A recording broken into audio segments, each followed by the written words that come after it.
South Africa on the BBC. A quick time check, 17:32 GMT. In East Africa, that's 8:30 p.m. And in Cameroon, it's 6:32 p.m. And that's where we go for our next item.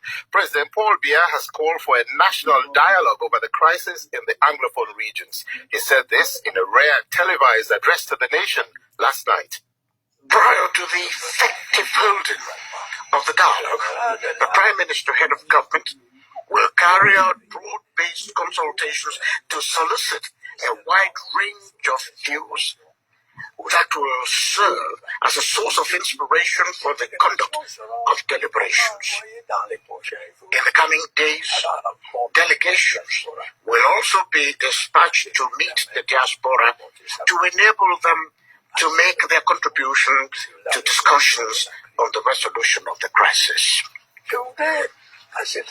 In this regard, I am appealing to the patriotism and sense of responsibility of all our compatriots in the country and in the diaspora, so that everyone, wherever they are, should seize this historic opportunity to help to steer our country on the path of peace, harmony, security, and progress.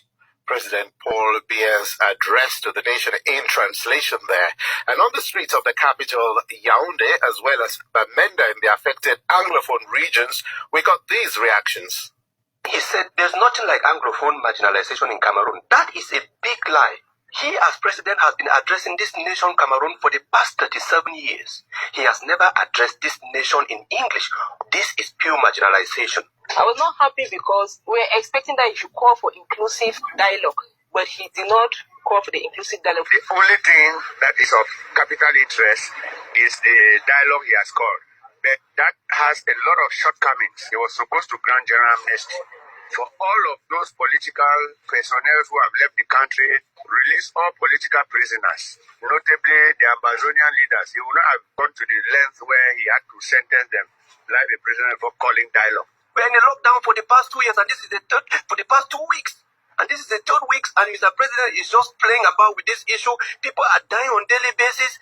Places are being burned up, destruction, everything. Please, we need an all-inclusive dialogue to solve this crisis. He's supposed to give us a period of 1 month for all the stakeholders involved to prepare themselves. Now let's hear from the people fighting against President Biya's forces. Cho Lucas Ayaba is the president of the Ambazonia Governing Council, who wants a separate state from Cameroon. He is based in Europe, and on the line he gave me this reaction to President Biya's call. I reject what Mr. Biya put out yesterday. He's lost legitimacy. He has been the arsonist who has razed down our villages and has murdered our people and kidnapped others and locked them in jail in Yaoundé. He has lost control of Ambazonia, and the Ambazonian question is an international affair, and Cameroon cannot adjudicate the question of Ambazonia. Nevertheless, you say Cameroon cannot adjudicate. There is no entity known as Ambazonia that the international community recognizes. The Anglophone regions are in crisis. President Paul Biya has made this call for dialogue. You don't speak to your friends, you speak to your enemies. Should there not be some willingness on your part to end this crisis by starting first to talk to President Biya and his side? First, I think it is incorrect to say there is no entity known as Ambazonia. Ambazonia is a nation that is recognized as such in the African Commission's declaration in 2006. We were recognized as a people, so we are a recognized entity, probably not recognized as a state yet. Secondly, Mr. Biya does not have the capacity and the willingness to negotiate Cameroon's exit from Ambazonia.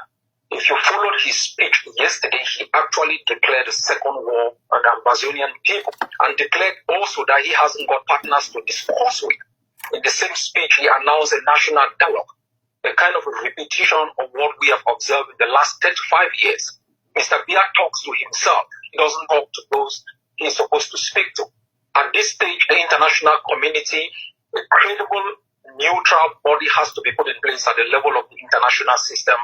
Cameroon sits on the other side, we sit on the other side and have meaningful discussion on their exit from our country. So this call for national dialogue, you are going to just totally disregard, and you will continue this armed struggle that's causing so much suffering for people in the Anglophone regions, the northwest and southwest provinces of Cameroon. Biya is the one who declared war on us. At the same hour at which he was making his speech, his forces were attacking our forces on the ground. Mr. Biya declared thousands of forces before his speech within our territory in strategic locations where they engaged in acts of kidnapping and torture. That is not a man who is prepared for negotiation.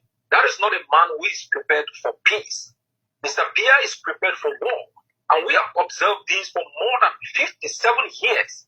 And I think if we want to end this crisis, the international system has to come in and put both parties on the table and have a meaningful discussion with the possibility of implementing any outcome that is agreed by both parties. We cannot repeat the charade of 1961 that took the first democratic country in Africa and allowed it to become a colony of a decadent political system called Cameroon.